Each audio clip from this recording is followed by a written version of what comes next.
People often talk about social anxiety or use that term to describe what they're experiencing, but what does social anxiety really involve? By the end of this video, you'll know how mental health professionals define social anxiety disorder.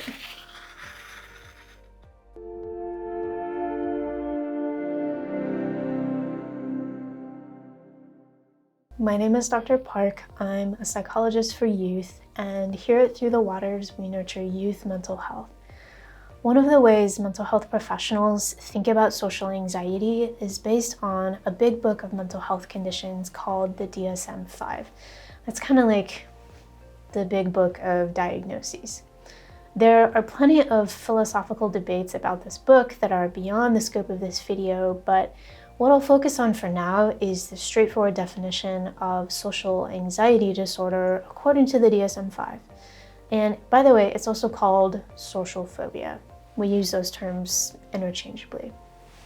So according to this definition, there are 10 criteria that define social anxiety disorder, and I'll be sharing those as criteria A through J. So criterion A is that the social anxiety causes us intense fear or anxiety in one or more social situations in which we could be scrutinized by other people. For example, these situations could involve having conversations, meeting new people, being observed, eating or drinking in front of other people, or performing in front of others, like giving a presentation. Criterion B is that we fear we will act in a way that will be negatively evaluated by other people. I often hear folks with social anxiety say that they're afraid of being judged, humiliated, embarrassed, or rejected. Maybe we fear offending other people as well. Criterion C is that the social situations almost always cause this social anxiety. In other words, it's not the case that we can encounter these social situations peacefully most of the time, and then on rare occasions there's some social anxiety involved. The situations frequently, almost always, cause anxiety. Criterion D is that we are usually avoiding these social situations however we can, or we are enduring them with intense fear or anxiety. That second option is where we're suffering through situations or tolerating them even though they feel almost intolerable given how uncomfortable we feel. Criterion E is that our social anxiety is out of proportion to the actual threat caused by the social situation and to our sociocultural context. This basically means, if I translate the jargon for you, we know that we're not gonna die in this social situation, but we feel like we're gonna die. We know that it's not a bear, we know it's not a life-threatening encounter, but our body and brain are basically reacting as though we're encountering a serious threat. Our nervous system goes into high alert. And hey, by the way, are you still hanging in there with me? I know this is a pretty technical topic, but I really want to peel back the curtain for you regarding this official definition of social anxiety disorder. I feel like it kind of bridges the gap between how mental health professionals think about it and what I want the public to know as well. Like, I want there to be less of a gap, you know? So we're halfway through.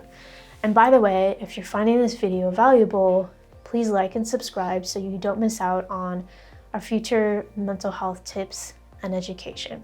When you like and subscribe, that also helps videos like this one reach more people who could benefit from them.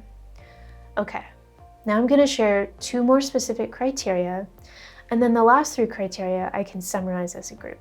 So criterion F is that the social anxiety has lasted 6 months or more. Criterion G is that the social anxiety somehow significantly affects our life in a negative way. Maybe that's in school, relationships with family or friends, or at work. Now the last 3 criteria, H, I, and J, I can summarize by saying this. The social anxiety is not being caused by a substance like a drug or medication. It's not being caused by a different mental health disorder like autism, for example. And it's not being caused by another medical condition. If any of those factors are present, the social anxiety would have to be very excessive or unrelated in order for us to qualify for this diagnosis. So there you have it. That's the official definition of social anxiety disorder or social phobia, at least according to the DSM-5. I also want to say people can totally struggle with social anxiety in a 100% legitimate way, even though they don't meet all of these criteria. They just might not be diagnosed with this, and we would call that subclinical social anxiety.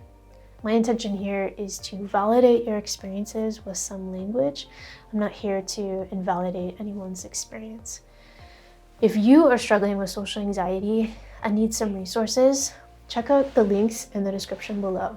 You'll find some resources like a free list of coping tools to get you started. If you're really ready to take a deep dive and build skills for overcoming social anxiety, check out our signature anxiety program called Peace to the People. And again, there's a link in the description below so that you can enroll. If you'd like to share your thoughts or experiences about social anxiety, feel free to comment below.